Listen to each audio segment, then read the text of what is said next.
guys, so, ang kalat ng bibig ko. Merienda na tayo guys. Busy mga anak ko sa pagtipon ng tubig. Bumili ako ng hose. Kaso hindi kasi yung hose doon, yung parang kabitan, kasi medyo malaki yung, parang sa gripo, yung gripo dito parang may mouth siya. Medyo malaki yung mouth niya, kaya hindi kasha. Eh, standard na yun. Parang yun na yung pinaka-ano dun. Inisip ko papalitan ko or what. Akin, beef shawarma. Tapos, mamaya na ako mag-ayos ng grocery. Pagod. Gusto naman ng budget. Pero okay lang. At least, nakapag-grocery na ako. May pagkain yung mga anak ko. Kahit nasa work ako paggabi, may makakain sila.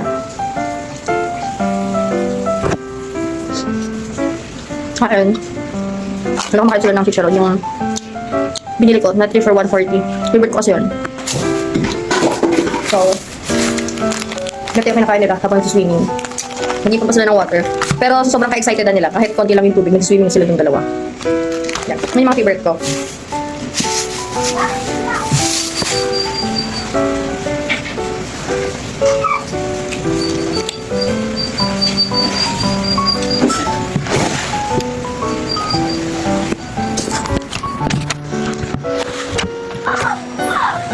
Yan.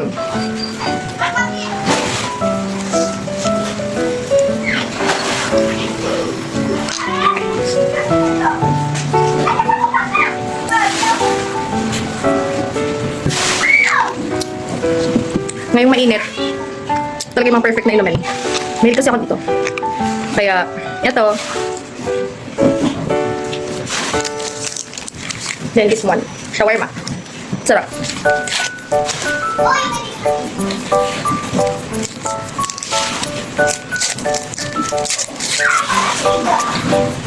Yung cheese.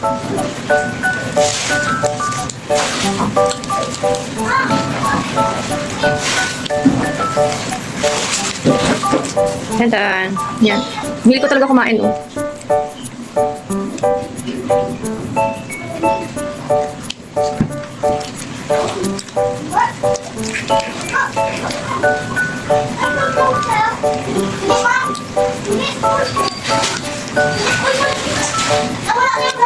Hot.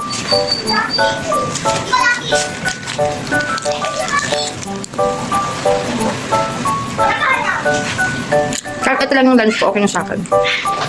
Masarap mag-diet. Buti na lang, hindi ako ganun katabain. Kahit na lumalakas ulit akong kumain, hindi ako tabain. Siguro magkakalaman, ganun. Parang fit, ang feeling ko nga, pag tumataba ako, nagkakalaman ako, feeling ko mataba ako. Pero sabi nung iba, hindi daw. Parang fit lang daw yung katawan ko. Tama lang. Hindi mapayat, hindi mataba. Hindi naman ako. May inantay kasi ako sa Shopee.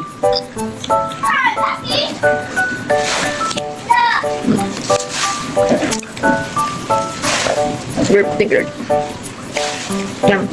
Ayun naman niya. More on, mas madaming ano to. Like, cucumber, pipino. Wala ko silikon.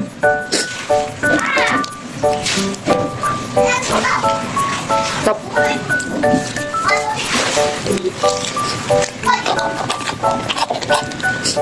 Yung kiss ko kakain lang yun ng ano eh. Mangga. Bingo, ganito. Pero fresh.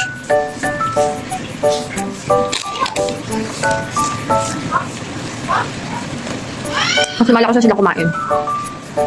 Kasi nakakain nila lahat ng gusto nila. Kaso, hindi rin sila tabain. Kagaya ko. Nung bata pa kasi ako, ang payat ko din talaga, grabe. Pero ang lakas kong kumain. Yung tipong mapapagalitan ako kakain. Pero hindi ako tumataba. Ang payat ko lang. Parang kala mo kulang sa kain, gano'n. Gano'n din mga anak ko. Lahat ng pagkain, lahat ng kain nila, may vitamins pa yan ha. Pero hindi talaga sila tabain. Para sa akin, okay na yun. At least hindi sila nagkakasakit. Kahit sabihin mo mapapayat yan, hindi na sila sakitin like before. Nung time na medyo tight pa, yung low budget kami madalas before, low budget kami madalas noon, di ba? Ngayon, hindi na. Kaya hindi na sila nagiging medyo masakitan. Like mga, mga ganon. Okay na okay sila lagi. Kaya, happy ako kasi ang focus ko is yung kids. Tapos may peace of mind din naman ako. Nabibili ko rin lahat ng gusto ko. At pag may, yun, more on kain, work, ganyan, nagagawa ko lahat ng gusto ko. And sa pagiging single ko ngayon, marami akong natutunan. Lalo na yung, minsan kasi pag nag-isa ka, wala kang magmamatured na hindi po, yung mga why mo, mga tanong mo, ikaw mismo makakasagot dun sa sarili mo. Ganun yung na-realize ko ngayon. Ganun yung nangyayari sa akin ngayon. Yung mga panahon, oras na bakit ganito, bakit ganyan. Begging sa taong mahal ko dati.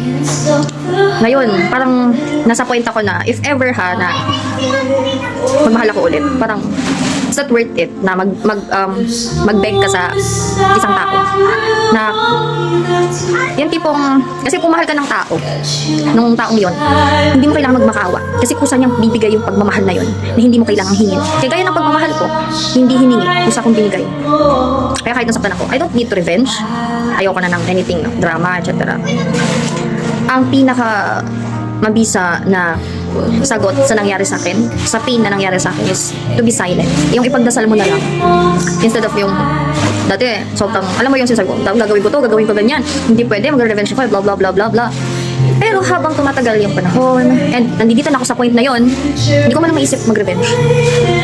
Hindi rin ako nagdadasal ng anything bad para sa kanya. Sa totoo lang, pinagdadasal ko siya na maging masaya siya, and maging matured enough din siya sa if ever na magmahal siya or may minamahal na siya ngayon, maging matured na siya, hindi yung tatakasan lagi yung problema, yung mga ganon. Kasi ako, kayang-kaya ko kumbaga ilang beses na nangyari sa akin to, kaya kayang-kaya ko na ako matured talaga ako. Kumbaga yung nangyari kasi sa amin is nanghina ako, napagod ako, na-drain ako ng husto. Yung tipong paano mo pa ibubuga yung pagmamahal kung sobrang naubos ka na dahil sa stress, financial, how to be a good parent, how to be a good stepmother, ano mo yun, patong-patong paano namin maibibigay yung sinimulan naming relationship, kung paano kami nagsama dati, ano mo yun, marami kasi nagbago nung time na yun, na kahit nakita nyo kaming masaya, may pinagdadaanan kami. Ayaw lang talaga namin na i-share yung problema namin. Para kasi hindi naman dapat. Kasi ang problema talaga, hindi yan sinishare. Kumbaga, inaayos yan privately. Ganon yun. So, ayun. Kaya nagulat na lang kayo lahat, diba? Ganon yung nangyari. Kahit ako nagulat din ako kasi kala ko normal lang yun Normal lang na hindi pagkakaintindihan. Walang sakitan or anything. Like, hindi na lang kami nagpapansin. And then after that, wala na lahat. Pero, for me, tanggap ko na. Nag-move forward na ako. Masaya na ako sa buhay ko ngayon to be a single mom. And one day, for the perfect time, I will love again. Yeah. Kaso, basta, ayoko na magbigay ng clue kung ano yung tipong, o bibigyan ko ng chance na mahalin. I will share it kapag sigurado na. So, hanggang dito na lang guys. Bye!